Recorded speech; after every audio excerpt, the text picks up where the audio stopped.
Hello beautiful people. June has kind of been a crazy month for me. Raising a newborn is no joke. I really want some sleep. But enough about me. How are you doing? What have you been playing? I want to know. And you have time to think about it, because let's look at some great releases from last month. Take a seat, grab a drink, and let's start wishlisting. Mindseye. There are games that come along once a decade that remind us of why we game. Games that shatter expectations and pave the way forward for companies to take bold leaps and change the entire landscape of gaming. Mindseye is not one of those games. Sorry, the gun was next to me and I just had to take a shot. Now let's look at an actual good game. Metro Gravity. No, your eyes do not deceive. A low poly platformer with an interesting movement mechanic and a big booted lady. It's not pseudo Rogalia, it's Metro Gravity from MRCO Game Dev. Explore the twisting corridors and passages of the halls, a liminal reality you find yourself in after clicking a shady hyperlink. Up is down and down is up as you walk on walls and use your gravity beam for traversal and unlock other abilities as you progress. You fight enemies to the beat of the music. Keep up your rhythm as you time your parries, dodges, and jumps to the wonderful soundtrack. This is one of those games that we're getting a ton of video essays on later in the year. A fun Metroidvania with interesting movement and great visuals. What more can you want from an indie?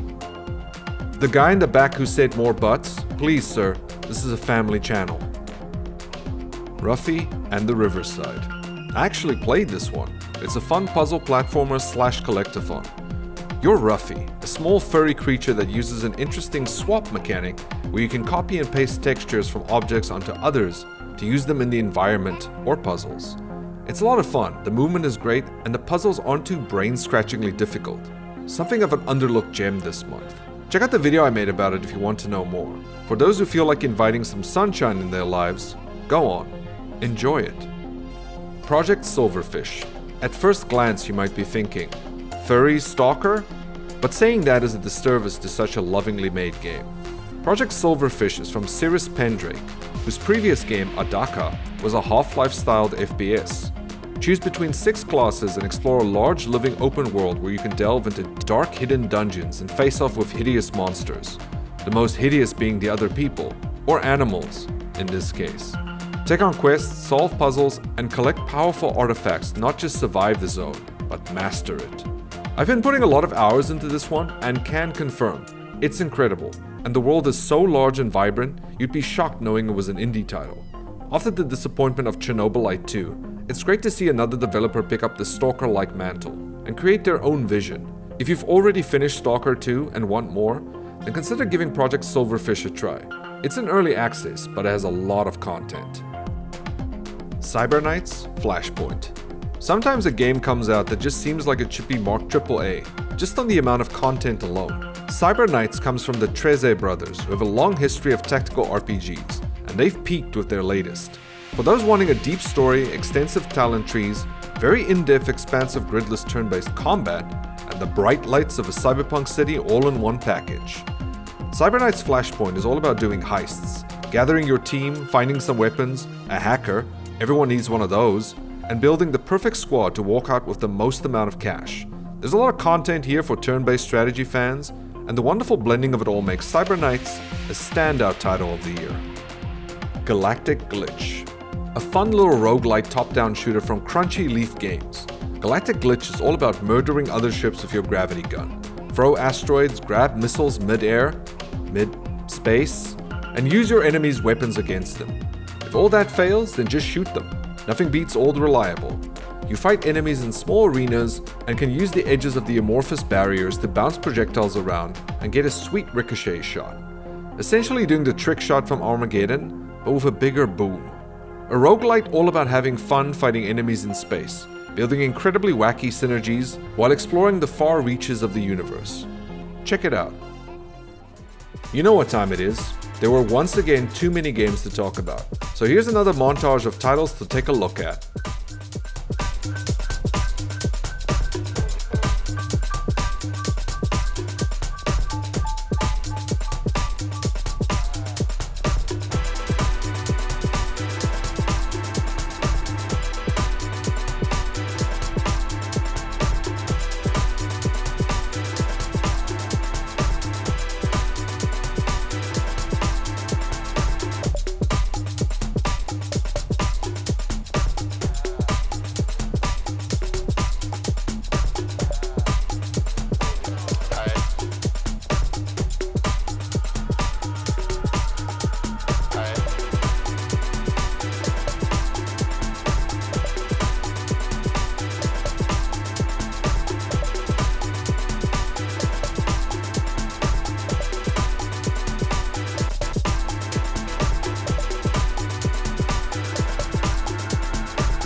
There we go, some other games for you to check out. All of them are linked below.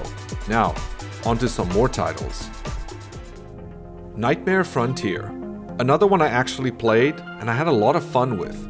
A tactical roguelite set in the Old West, but filled with monsters instead of various untreatable diseases. Pick your squad and go on runs to scrounge up supplies, materials, and weapons to better upgrade your posse, and then go again until you can finally get the cool gun you know they've been hiding from you. It has a fun combat system where you can use melee to hit enemies into each other, or the environments, and get a free turn if you kill them after, allowing you to take out multiple enemies in one turn if you plan properly. If you want to know more about the game, then check out my channel for the video that should be coming out soon after this. Maybe leave a like if you enjoy the video so far. For those fans of turn-based strategy games, and people who enjoy spending hours just punching men on fire, trust me, they do intersect in a Venn diagram somewhere. Dustwind Resistance. A post-apocalyptic strategy game in the vein of Commandos, Fallout Tactics, or the very underrated Aliens Dark Descent, because it has real-time pulse combat. Lead your group of warriors and their loyal dog to take down enemies stealthily, or go in guns blazing and see how that plays out. Probably not well. It's a sequel to Dustwind Studios' previous game, Dustwind. I beg you, devs, please, never call your studio after your first game. It becomes confusing. Use your unit's variety of abilities and weapons to synchronize their tactics in order to take down enemies and achieve objectives with the least amount of resistance. Now, do me a favor, go check it out. While low budget, it's a good game that deserves a proper place to call home. Will your PC host this lovely little strategy game? Spirit X Strike. Speed. Hot, greasy speed.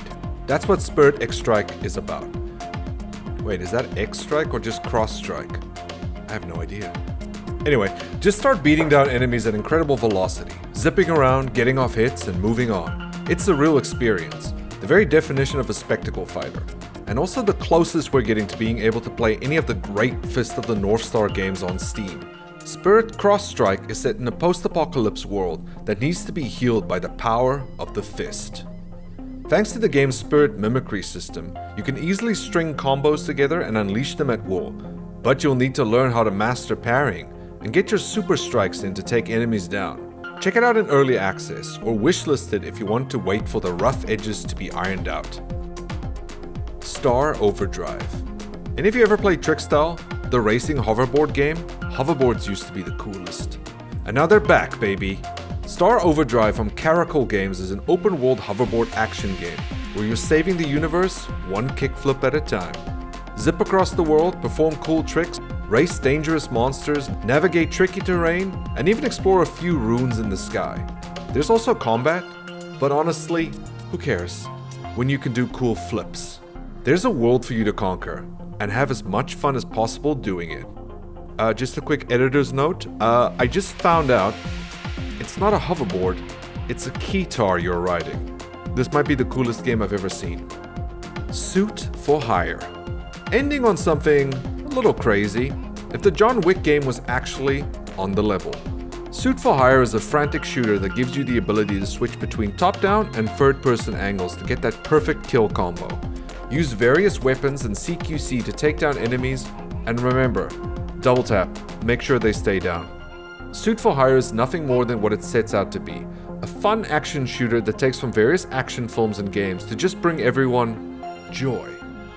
There are a ton of levels to play through to perfect your score with, and arenas to survive. The game is just packed with murdering fun. If you loved Max Payne but felt he talked too much, then try out Suit for Hire. Hey, there we go. What a great month for strategy lovers and fans of fast-paced action. Probably the first month where I played more than one game on the list. In case you forgot my question from earlier, please let me know what you've been playing this month. I'd love to know. But if you enjoyed the video, leave a like, subscribe, all the fun YouTube stuff, and until next time, I hope you have a great day. Goodbye.